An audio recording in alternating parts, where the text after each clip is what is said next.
Okay, ठीक है। तो क्या कह रहे थे हम कि this from this second septa this external carotid is emerging. यहां से ऑक्सीजनेटेड ब्लड ये कलेक्ट किया, साथ ही साथ इसमें ऑक्सीजनेटेड ब्लड फर्स्ट सेप्टा से भी कलेक्ट हो रहा है।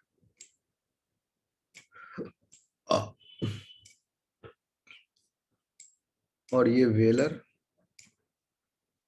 सॉरी वेलर नहीं, this one is yes velar artery, ठीक है। वेलम को गया, this velar artery, this is velar artery, this is external carotid और इंटरनल कैरोटिड। एक्सटर्नल कैरोटिड नीचे है, इंटरनल कैरोटिड ऊपर।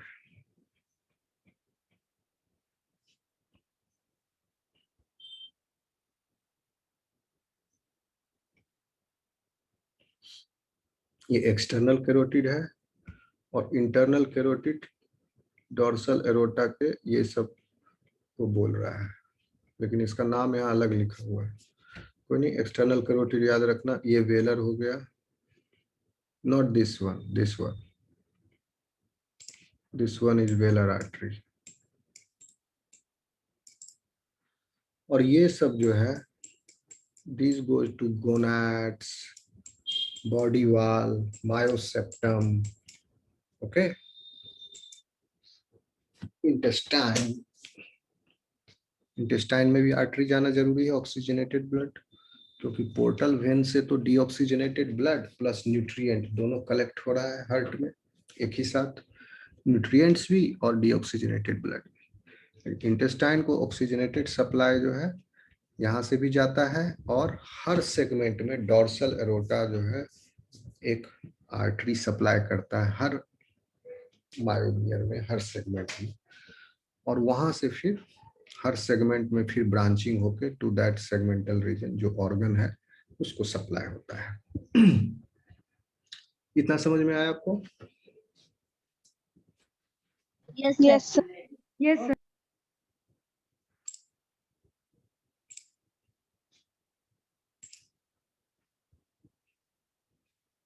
देखिए, this is the venous system. ये वीनस सिस्टम एक्चुअली इसका नहीं है, लेकिन ये टेक्स्ट के साथ साथ आपको बताएंगे, ठीक है। इसमें कुछ मॉडिफिकेशन करना पड़ेगा।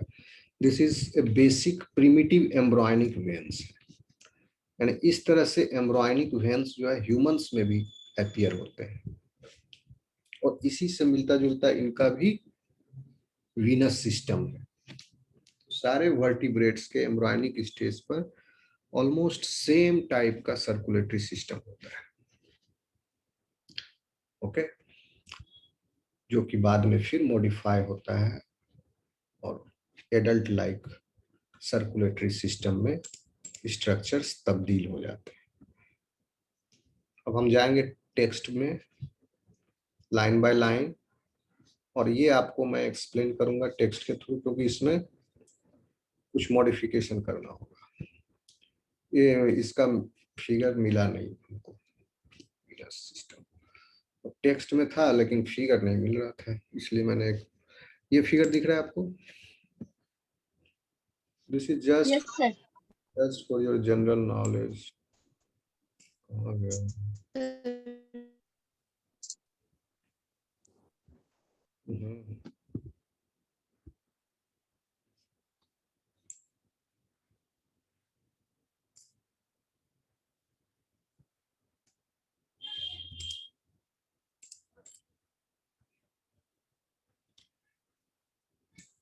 इसमें आप देखेंगे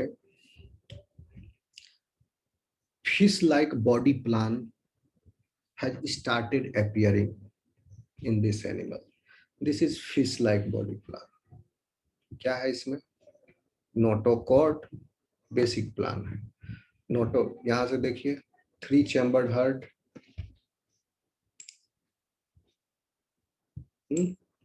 एक चैम्बर, 2 चैम्बर, तीसरा चैम्बर, 3 चैम्बर्ड हार्ट है, लीवर से हेपेटिक पोर्टल वेन आ रहा है साइनस वेनोसस में, फिर एट्रियम में, वेंट्रिकल से वेंट्रल अरोटा में, वेंट्रल अरोटा से आपका कहा गया अफरेंट ब्रैंकियल आर्टरीज से ये हर गिल सेप्टम में गया, and these are the gills, ये गिल्स है, गिल लैमेली है, यहाँ पर गैसियस एक्सचेंज हुआ, सेप्टम में गया, गैसियस एक्सचेंज हुआ, oxygenated blood is collected in the dorsal aorta. This is dorsal aorta.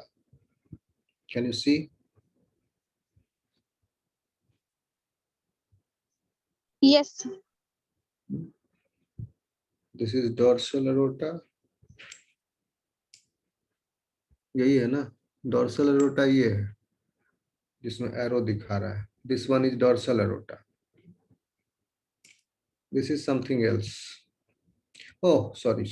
ये तो आई है. This one is आई. ये आई है. This is pineal eye. This is nostril. और ये नोटोकॉर्ड के ऊपर स्पाइनल कॉर्ड है.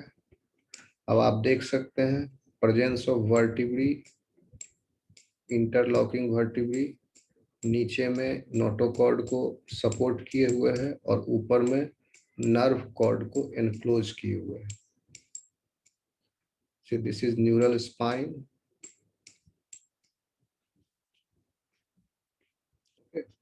और ये जो है फिर गट में गया.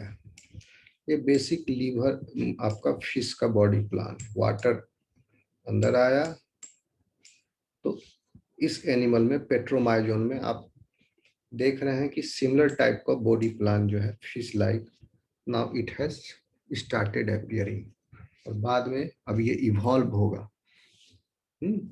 Cartilaginous fish, then bony fishes, like this it will evolve. Correct. आगे चले.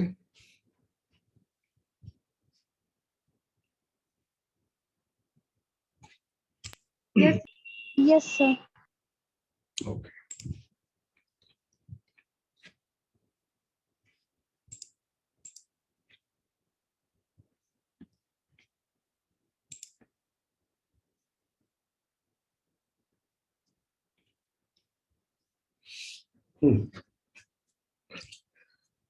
In lamprey, the circulatory system is well developed and similar to Amphioxus. Clear है, closed है, well developed है.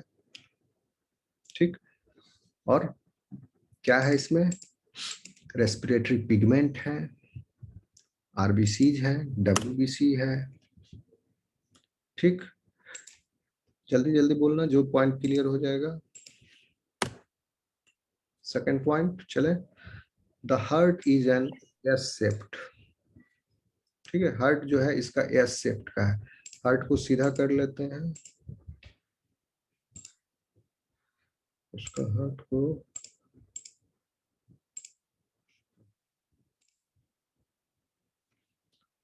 S-shaped structure situated behind the last pair of gill pouches. सबसे last वाला के पीछे है.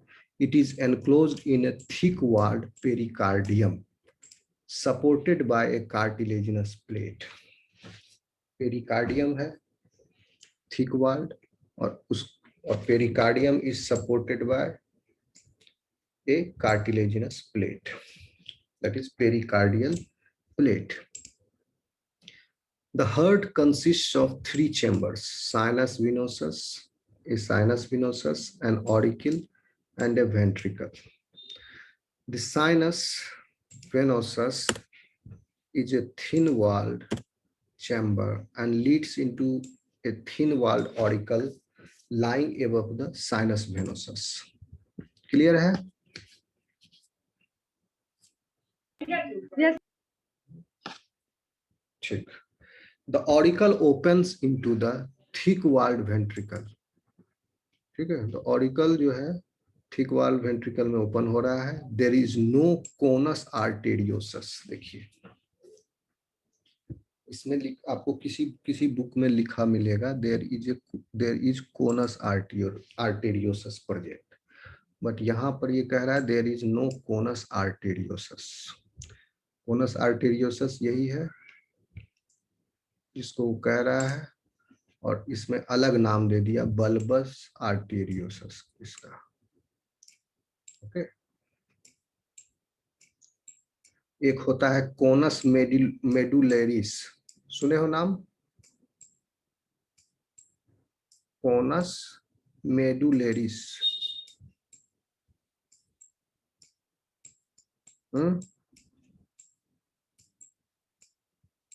नहीं सुने होंगे।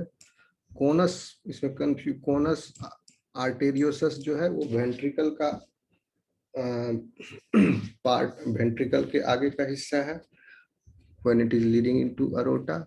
और कोनस मेडुलेरिस जो है वो स्पाइनल कॉर्ड जो है आपका, उसका एक्सट्रीम पर जो नैरो एंड है, एकदम पतला सा extreme narrow end of the spinal cord, this is called as conus medullaris. ठीक है, तो ये तो हम ऐसे बता दिए, आप देखिए अब आगे। इसीलिए इसको कहा जा रहा है बल्बस आर्टेरियोसस। चले आगे। Yes, sir. इसलिए इसका नाम बदल दिया। कहीं कहीं आपको बुक में ये एंटेरियोसस भी लिखा मिलेगा, लेकिन सबको हम हटा दीजिए, आर्टेरियोसस काफी है, ज्यादा नाम से कंफ्यूज नहीं होना है।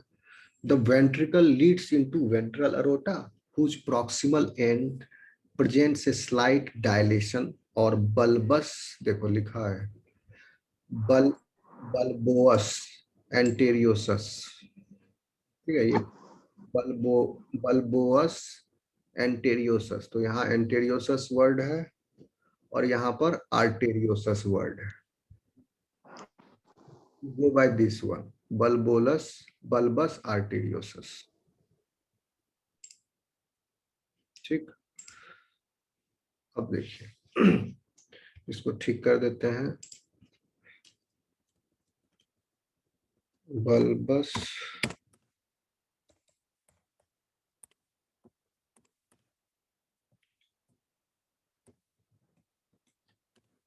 आर्टेरियोसस।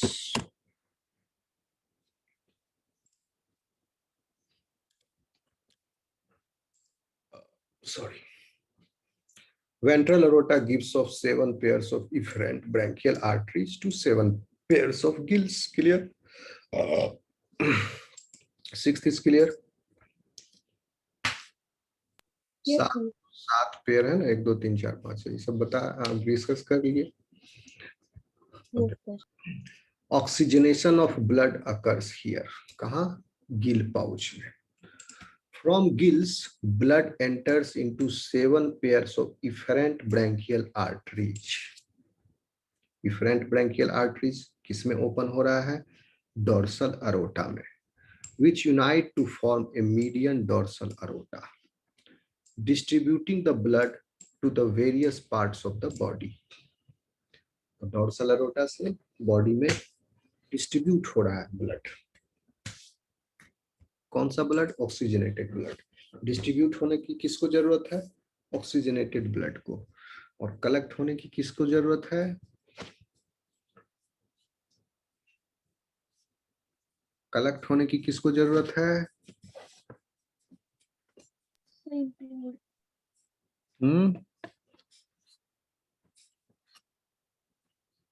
कलेक्ट होने की किसको जरूरत है? डीऑक्सीजनेटेड ब्लड को। आवाज आ रही? Yes, sir. डीऑक्सीजनेटेड ब्लड तो सप्लाई नहीं होगा ना, डीऑक्सीजनेटेड नहीं sir. होगा और ऑक्सीजनेटेड ब्लड सप्लाई होगा। उल्टा नहीं हो सकता, ऑक्सीजनेटेड ब्लड कलेक्ट हो और डीऑक्सीजनेटेड सप्लाई हो। Oxygenated will be supplied, deoxygenated will be collected. तो यहाँ पर डीऑक्सीजनेटेड ब्लड कैसे कलेक्ट हो रहा है? कहाँ पर कलेक्ट हो रहा था? हार्ट में। किसके द्वारा? हार्ट से। हार्ट में हेपेटिक वेन से आ रहा था और एक और है किससे, कॉमन कार्डिनल वेन से। फिर हार्ट उसको पंप करके गिल के पास पहुंचा दिया। ठीक, तो कलेक्टिंग एंड डिस्ट्रीब्यूटिंग जो टर्म है वो हार्ट के संदर्भ में, हार्ट में कलेक्ट हुआ डीऑक्सीजनेटेड ब्लड, लेकिन हार्ट तो उसको प्यूरिफाई करेगा नहीं, करेगा गिल, तो हार्ट पंप करके गिल के पास पहुंचा दिया। ठीक, अब गिल से, अब यहां पर अब देखिए गिल में भी कलेक्ट हो रहा है डीऑक्सीजनेटेड ब्लड, ठीक है, और डिस्ट्रीब्यूट हो रहा है क्या, हार्ट से बाहर निकल रहा है, सॉरी गिल से बाहर निकल रहा है oxygenated blood. Clear to you? आगे चले। Yes, sir. Yes, sir. Seventh is okay. Now there is no renal portal system, ठीक है, but a hepatic portal vein is present. That means hepatic portal system is there, but no renal portal system. The blood of lamprey is red in color due to the presence of hemoglobin. It contains both RBCs and WBCs. Correct? The blood forming tissue is present in the kidneys. एक second, message आ रहा है।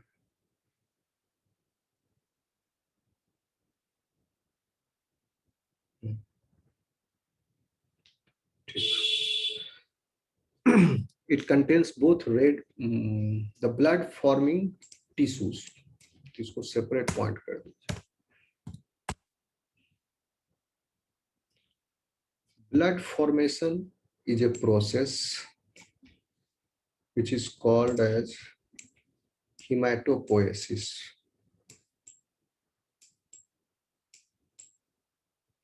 नाम सुने हेमेटोपोएसिस का?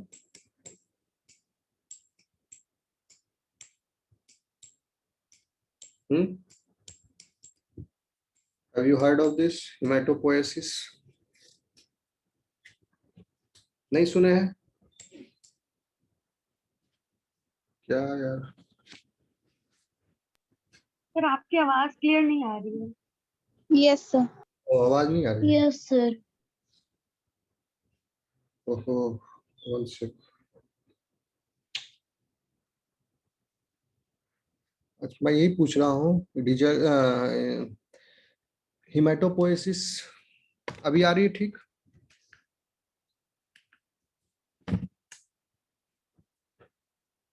मेरी आवाज आ रही है अभी?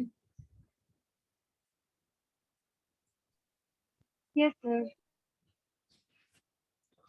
मैं ये पूछ रहा था कि हिमेटोपोएसिस का नाम सुने हैं? What is hematopoiesis? No, sir, नहीं सुना था। Formation of blood शायद। फॉर्मेशन ऑफ ब्लड, आपके बॉडी में जो ब्लड है उसका फॉर्मेशन कहाँ होता है? कहीं तो बनता होगा ना? Bone marrow.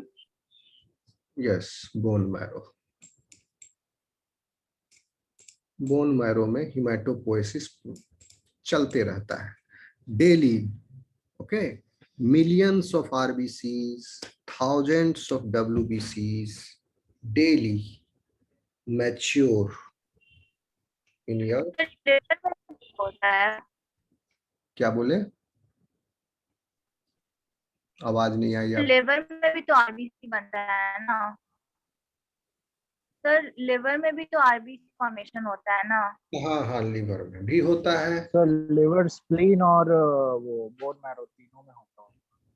देखो मैं बता रहा हूँ आपको, ठीक कह रहे हो, लीवर में भी होता है, स्प्लीन में भी होता है, और बोन मैरो में भी होता है।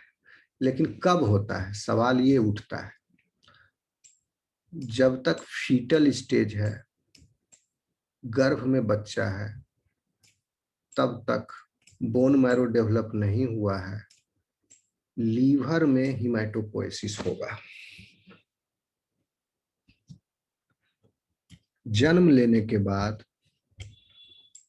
फिर बोन मैरो डेवलप हो जाते हैं कुछ ही दिनों में, they start forming hematopoiesis process starts in the bone marrow after birth। और लीवर से भी पहले होता है, लीवर भी तो जन्म, क्या हुआ लीवर एम्ब्रायनिक स्टेज में, कोई लीवर अचानक से एक ही रात में थोड़ी आ जाता है, लीवर भी धीरे धीरे बना। ठीक है, तो लीवर जब बन रहा था उसके पहले कहाँ ब्लड फॉर्म होगा। ठीक है, तो उसके लिए भी एक स्पेशल रीजन है मेजोडर्म से, वहां से ब्लड बनता है। इसको शायद बोलते हैं GMP या CMP करके कुछ, आई एम फॉरगेटिंग दैट। तो एम्ब्रायनिक स्टेज में भी there is a special region, यानी 3 महीना के पहले तक वहां बना, उसके बाद टिल 9 months लीवर, 9 months के बाद फिर बोन मैरो। ठीक है, अब बोन मैरो में बनेगा ब्लड। कैसे बनता है बोन, अब इतना पूरा प्रोसीजर नहीं बताएंगे, बहुत लंबा है ये, इस पर मेरा करीब 25 लेक्चर होगा, देख अगर इंटरेस्ट होगा तो देख लो, PG लेक्चर। ठीक है, बोन मैरो में होते हैं आपके, ठीक है, हिमेटोपोएटिक स्टेम सेल्स HSC, और उससे फिर 2 लीनियज जाता है, एक रेड ब्लड सेल का, एक व्हाइट ब्लड सेल का। This is lymphoid lineage, this is myeloid lineage, और इसमें RBC और मेगा कैरियोसाइट्स प्लेटलेट्स प्रोड्यूस होते हैं। लिम्फोइड लीनियज में B cell, T cell, dendritic cells, dendritic cell इसमें भी अपीयर होते हैं। अब आप जो बोल रहे थे स्प्लीन, स्प्लीन में क्या होता है, T cell B cell mature होता है, इससे special line of the lineage progenitor cell, B cell, जो एंटीबॉडी सिक्रीट करते हैं। ठीक है, लिम्फ स्प्लीन में ही वो मैच्योर होता है। बोन मैरो से जब निकलता है तो इमेच्योर फॉर्म में निकलता है, और स्प्लीन में जाके मैच्योर होकर के फिर लिम्फ नोड में चला जाता है B सेल, और वहां पर तब तक बैठा रहता है जब तक एंटीजन नहीं आता है, एंटीजन का इंतजार करता है।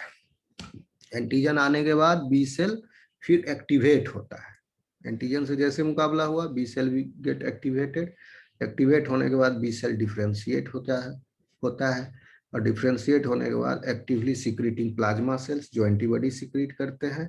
और जब तक एंटीबॉडी एंटीजन से या फॉरेन पैथोजन से उसका एंटीजेनिक चैलेंज जब तक है, इन्फेक्शन का चैलेंज है, तब तक प्लाज्मा से एंटीबॉडी सिक्रीट करते रहेगा, और effectively it will fight with the pathogen. After that, the elimination of the pathogen, some of the plasma cells regress and they become memory cell, and memory cell again goes back to the lymph node where it sits for the years, throughout your life it will sit, memory cell।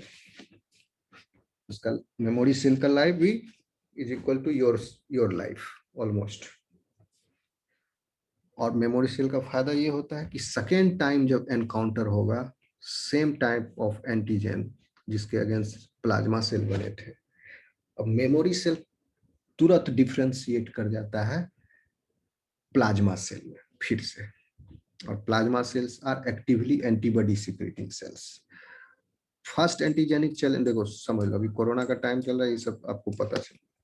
First antigenic challenge में क्या हुआ कि B cell receptors जो है, उतना समझ में नहीं आएगा आपको क्योंकि बहुत कुछ बताना पड़ेगा, फिर इतना समझ लीजिए कि B सेल के ऊपर रिसेप्टर होते हैं। फर्स्ट एंटीजेनिक चैलेंज होने से पहले क्या जरूरी है कि एंटीजन का माइक्रोफेज से मुकाबला।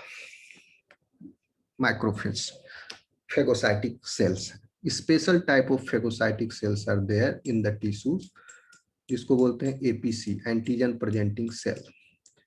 जैसे कि डेंड्राइटिक सेल भी एंटीजन प्रेजेंटिंग सेल है, और मैक्रोफाजेस, ये एंटीजन को अपने अंदर लिए फेगोसाइटोज किया, फेगोसाइटोज करके एंटीजन प्रेजेंटिंग सेल अपने सेल सरफेस पर पैथोजन का टुकड़ा या पैथोजन के प्रोटीन का टुकड़ा, एंटीजन के प्रोटीन का टुकड़ा, उसको एक्सप्रेस कर देता है अपने सेल सरफेस पर। ठीक है, along with MSC class 2, MSC class 2 coreceptor molecule. अब यह APC जब एक्सप्रेस हो गया एंटीजन, तो फिर ये जाता है लिम्फ नोड में, और वहां बैठा हुआ है कौन, टी सेल। टी सेल को ये प्रेजेंट कर दिया एंटीजन, टी सेल एक्टिवेट हुआ, फिर टी सेल जो है एक्टिवेट करता है उसके बाद बी सेल को, समझे बात को, बी सेल एक्टिवेट हुआ, उसके बाद डिफरेंशिएट हुआ, देन बिकम्स प्लाज्मा सेल, और उसके बाद मेमोरी सेल। तो इतना लंबा प्रक्रिया है प्लाज्मा सेल तक बनने का। मेमोरी सेल का फायदा ये होता है कि मेमोरी सेल बना हुआ है, सेकेंड टाइम जब same type of antigenic challenge होगा तो memory cell directly will be converted into actively antibody secreting plasma cell, और तुरंत करना शुरू कर देगा। और ये पूरा प्रोसेस से उसको गुजरना नहीं पड़ेगा। अब इसी में एंटीजन प्रेजेंटेशन में लग गया उसको 2 दिन समय, ओके। ये प्रोसेस होते होते एंटीजन प्रेजेंटिंग सेल गया लिम्फ नोड में, इसमें लग गया कुछ घंटा, लिम्फ नोड से फिर वहां टी सेल के साथ इंटरेक्शन हुआ, 1 दिन यहाँ लग गया। टी सेल जब एक्टिवेट हुआ उसके बाद बी सेल के साथ इंटरेक्शन हुआ, बी सेल को एक्टिवेट किया, फिर 2 दिन यहाँ लग गया। बी सेल एक्टिवेट होने के बाद डिफरेंशिएट किया, 1 दिन और लग गया। इस तरह से it overall takes 7 days for the antibody, specific antibody against a antigen, if this antigen is the first challenge to the host, then 7 days it will roughly around this. So इसीलिए इसको बोलते हैं प्राइमरी इम्यून रेस्पॉन्स। इसीलिए vaccine लिया जाता है। Vaccine क्यों दिया जाता है? वैक्सीन देने से क्या हुआ कि प्राइमरी इम्यून रेस्पॉन्स हो गया, मेमोरी सेल बन गए, और मेमोरी सेल जा करके through for your lifetime memory cell बन के लिम्फ नोड में चला गया। अब सेम टाइप ऑफ वायरस या बैक्टीरिया जिसके अगेंस्ट ये वैक्सीन आपको दिया गया है, अब वो जाए अगर एंट्री किया सेकेंड टाइम कभी बाद में, वाला आपको वैक्सीन दे दिया बच्चा में ही, अब वो एंट्री करेगा लाइफ टाइम में कभी भी आपके अंदर, तो मेमोरी सेल तुरंत, ये 7 days नहीं लगेगा, now it will take in hours, क्योंकि अब 7 दिन अगर लग गया, इतने दिन के बीच में पैथोजन भी बहुत ज्यादा मल्टीप्लाई कर जाएगा अगर इफेक्टिवली इसको नहीं कंट्रोल किया फिर तो 7वें दिन तक एंटीबॉडी जो होना चाहिए बहुत पोटेंट एंटीबॉडी होना चाहिए, क्या कि बहुत सारा पैथोजन 7 दिन तक जितना मल्टीप्लाई कर लिया उन सबको न्यूट्रलाइज कर दे। थोड़ा सा भी ये चुकेगा तो फिर दिक्कत हो जाएगी होस्ट को, इसीलिए प्राइमरी इम्यून रेस्पॉन्स जो है उसमें दिक्कत हो जाती है। लेकिन सेकेंडरी इम्यून रेस्पॉन्स जब डेवलप हो गया, इसमें ये क्विकली इफिशिएंटली कॉम्बैट कर देता है, पैथोजन को हरा देता है। इसीलिए वैक्सीन लगने के बाद वह बीमारी आपको दोबारा कभी नहीं होती है जिसका वैक्सीन ले लिया गया। चलो ये थोड़ा सा सब्जेक्ट से हम डेविएट कर गए, ये हिमेटोपोइस। आगे चलें। Yes, sir. Yes, sir.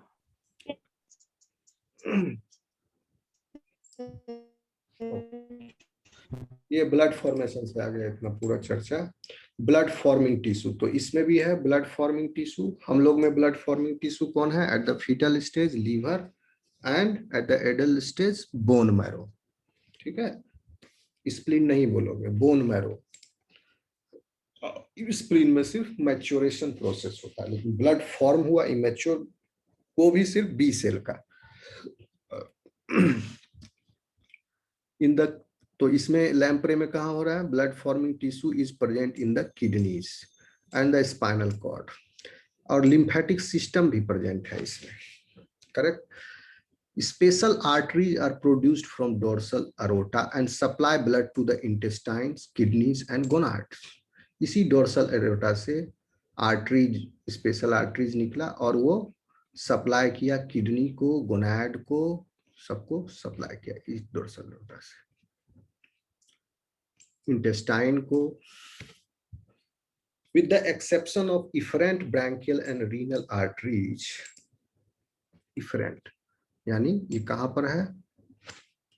Different वाला ऊपर में डोर्सल एरोटा वाला है, ओके, जिसमें कलेक्शन हो रहा है ऑक्सीजनेटेड ब्लड का। With the exception of efferent, तो इसको छोड़ दो, जो कलेक्ट कर रहा है ऑक्सीजनेटेड ब्लड और डोर्सल एरोटा में पहुंचा रहा है, और दूसरा रीनल आर्टरीज को भी छोड़ दीजिए, दोनों आर्टरीज को छोड़ के most of the arteries have valves eight there origin. Her artery के ओरिजिन पर वाल्व है,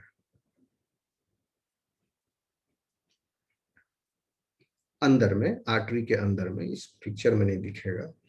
These valves play an important role in lowering blood pressure in most arteries.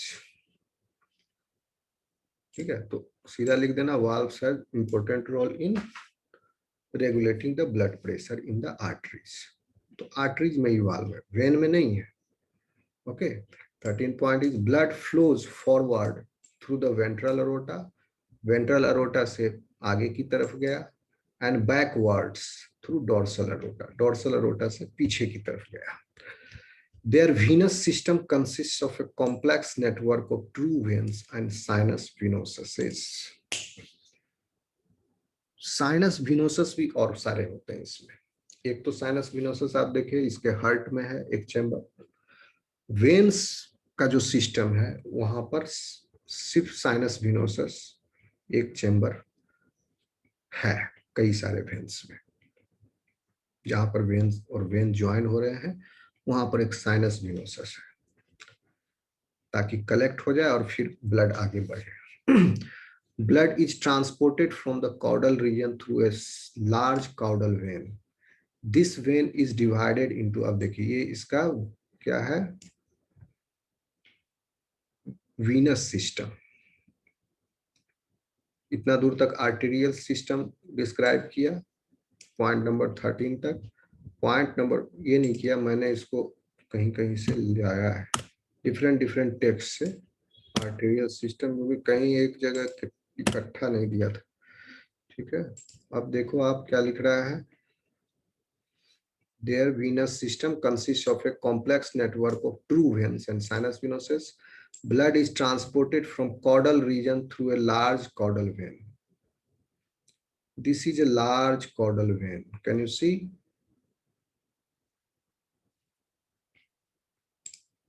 Yes, sir. This is caudal vein, caudal loop है, और ये loop फिर join हुआ। This is caudal vein in the caudal region, loop तक, और उसके बाद इसका नाम है sub intestinal vein, intestinal region. Okay, ये यहाँ पर कुछ अंतर है क्योंकि ये एग्जैक्टली इसका नहीं है पेट्रोमाइजोन का डायग्राम, बट पेट्रोमाइजोन का इससे मिलता जुलता है। किडनी ऐसा थोड़ी होता है पेट्रोमाइजोन। नहीं हो, हाँ ठीक है, किडनी का फोटो ठीक है।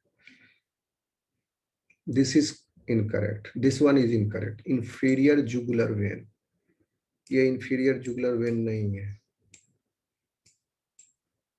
दिस इज, चूंकि ये एंटीरियर कार्डिनल है ये वाला, मान लो कि ये लेफ्ट एंटीरियर कार्डिनल है, so this will be right anterior cardinal vein।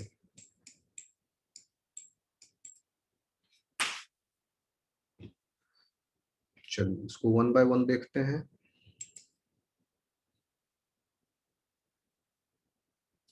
Blood is transported from caudal region through a large caudal vein. This vein divides into two posterior cardinal veins just at the entrance into the abdominal cavity. यह abdominal cavity में enter किया जिस समय, उसी समय जिस reason में, उसी रीजन में ये डिवाइड हुआ इनटू टू कार्डिनल वेन्स। ये हो गया, no this is cardinal, no posterior cardinal.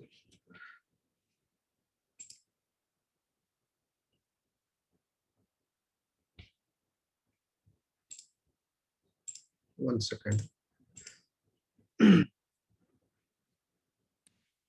Blood is transported from the caudal region through a large caudal vein. This vein divides into two posterior cardinal veins. यही mistake है, caudal vein divide हो रहा है into two cardinal veins. So this picture is not appropriate. इसमें cardinal vein अलग है। चलो इसको हटा देते हैं, ये बेकार है। वाइटलाइन वेन भी नहीं होता, इंफीरियर जुगुलर भी गलत लिखा है।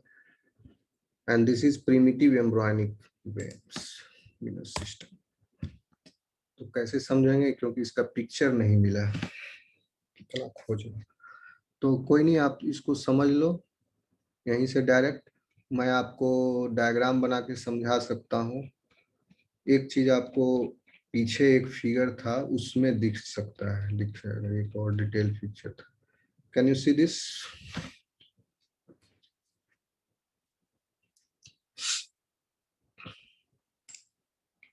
दिख रहा है आपको? Yes. सी, ये जो है पोस्टीरियर कार्डिनल वेन है, ये ब्लू वाला। और ये जो है क्या है? Anterior cardinal when. Anterior side से ब्लड कलेक्ट करके लाया ये, और ये पोस्टीरियर साइड से ब्लड करके लाया, कलेक्ट करके लाया बॉडी के। ये और यह यहाँ पर एक ही दिख रहा है, अब दोनों साइड है, लेटरल साइड। ओके, क्योंकि ये सजाइटल सेक्शन है, एनिमल को बीच से काटा गया है, बीच से, तो एक तरफ वाला दूसरे भाग में रह गया।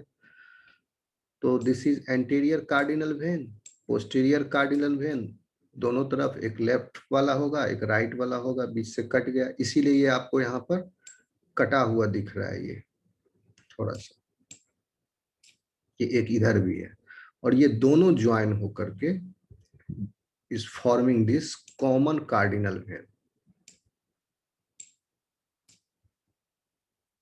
ये यहाँ पर इसके नीचे है, इंटेस्टाइन के नीचे कॉमन कार्डिनल वेन।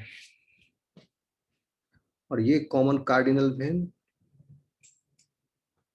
इसमें ओपन हुआ, किसमें?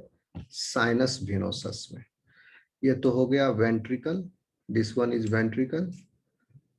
वेंट्रिकल के ऊपर हो गया आपका यहाँ पर, ये वेंट्रिकल का ओपनिंग है which is going in the dorsal aorta. यही हो गया आपका कोनस आर्टेरियोसस जो कह रहा था, यानी बल्बस आर्टेरियोसस सोलन स्ट्रक्चर।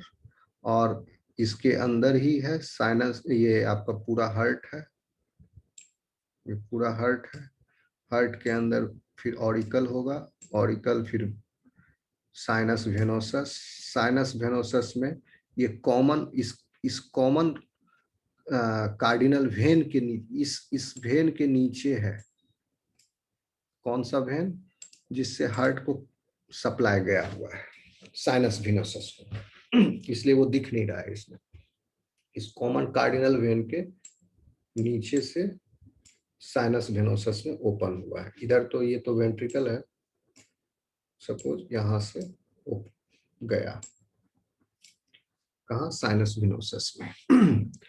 और इसी कॉमन कार्डिनल वेन में ही ये jugular vein, inferior jugular vein, ये लाया blood, deoxygenated blood ventral region से ऑफ द बॉडी, और ये एंटीरियर साइड से भी लेके आया। ठीक है, और ये भी ओपन हो रहा है जुगुलर वेन, किसमें? कॉमन कार्डिनल वेन में। ठीक है, इसमें हिपैटिक वेन नहीं दिख रहा है आपको, क्योंकि लीवर से hepatic portal vein just sinus venosus में ही ओपन हो गया। ओके, तो मेरे हिसाब से इतना ही काफी, इतना ही आप जान लो सर्कुलेटरी सिस्टम में, ये बहुत है। Okay, this is ventral aorta, dorsal aorta. ठीक है बच्चों, एनी डिफिकल्टी? सिंपल है इसका सर्कुलेटरी सिस्टम, इसको याद रख लो। Dorsal aorta, ventral, sorry dorsal aorta, this one is ventral aorta. उसके नीचे एक जुगुलर वेन दिखा देना, इंफ्रा जुगुलर वेन। और ये हो गया आपका anterior cardinal when, posterior cardinal when, दोनों ज्वाइंट होकर common cardinal when. Common cardinal when